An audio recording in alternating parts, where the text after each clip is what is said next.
ನನ್ನ ಬಾಡಿಯಲ್ಲಿ ಆಗುವಂತ ಒಂದು ಸಿಂಪಲ್ ಎಕ್ಸಸ್ ಹೀಟ್ ಇಂದ ನನಗೆ lung cancer, breast cancer, colon cancer ಬರೋ ಚಾನ್ಸಸ್ ಇದೆ ಅಂದ್ರೆ ನಂಬಕ್ಕಾಗತ್ತಾ? ಖಂಡಿತವಾಗ್ಲೂ ನಂಬಲೇಬೇಕು.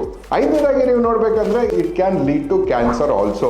So CRP is one of the major reason ನಿಮಗೆ colon cancer, breast cancer, liver cancer, lung cancer ಆಗೋ ಎಲ್ಲ ಚಾನ್ಸಸ್ ಇದೆ.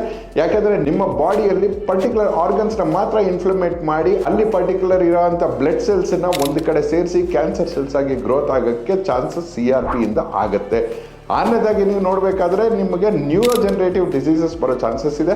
ಅದಾಗಿ ನಿಮ್ಮ ಬ್ರೈನ್ ರಿಲೇಟೆಡ್ ಡಿಸೀಸಸ್. ಅದು ಯಾಕಂದ್ರೆ ನಿಮ್ಮ ನ್ಯೂರಾನ್ಸ್ ಎಕ್ಸಸ್ ಇನ್ಫ್ಲಮೇಷನ್ ಇಂದ ವರ್ಕ್ ಆಗೋದು ನಿಂತೋದ್ರೆ ಬ್ಲಡ್ಗೂ ಬ್ರೈನ್ಗೂ ಇರೋ ಬ್ಯಾರಿಯರ್ ನ ಕಟ್ ಆಫ್ ಮಾಡಿಬಿಡುತ್ತೆ. ಏಳನೇದಾಗಿ ನೀವು ನೋಡ್ಬೇಕಂದ್ರೆ ಎಕ್ಸಸ್ ಆಫ್ CRP ಇಂದ definitely it can lead to death also. ನಿಮ್ಮ ಮಾರ್ಟಾಲಿಟಿ ರೇಟ್ ಕಮ್ಮಿ ಆಗುತ್ತೆ. ಯಾಕಂದ್ರೆ ನಿಮ್ಮ ಕಾರ್ಡಿಯೋವ್ಯಾಸ್ಕ್ಯುಲರ್ ಡಿಸೀಸ್ ಆಗಿರ್ಬೋದು, ಕ್ರಾನಿಕ್ ಡಿಸೀಸ್ ಆಗಿರ್ಬೋದು, ಡಯಾಬಿಟಿಸ್ ಆಗಿರ್ಬೋದು, ಕ್ಯಾನ್ಸರ್ ಆಗಿರ್ಬೋದು, ಇದರಲ್ಲಿ ಯಾವುದೇ ಒಂದು ಬಂದ್ರೂ definitely you will get a premature death. So ಅದರಿಂದ CRP ಲೆವೆಲ್ಸ್ ಕಂಟ್ರೋಲ್ ಅಲ್ಲಿ ಇಡೋದು ತುಂಬಾ ಇಂಪಾರ್ಟೆಂಟ್. CRP ಲೆವೆಲ್ಸ್ ನ ಒಂದು ಇಂಡಿಕೇಶನ್ ಹೆಂಗೆ ಅಂದ್ರೆ ನೀವು ಡೆಫಿನೆಟ್ ಆಗಿ ನಿಮ್ಮ ಬಾಡಿ ಹೀಟೇ ಒಂದು ದೊಡ್ಡ ಇಂಡಿಕೇಟರ್. ಸೊ ಈ CRP ಲೆವೆಲ್ ನಿಮ್ಮ ಬಾಡಿಯಲ್ಲಿ ಜಾಸ್ತಿ ಇದ್ದು ಅದರಿಂದಾನೇ ನಿಮ್ಗೆ ಹೇರ್ ಲಾಸ್ ಆಗ್ತದೆ ಅಂದ್ರೆ ಡೆಫಿನೆಟ್ ಆಗಿ ನಮ್ಮ ಟೀಮ್ ಆಫ್ ಎಕ್ಸ್ಪರ್ಟ್ಸ್ ನ ಕಾಂಟ್ಯಾಕ್ಟ್ ಮಾಡಿ.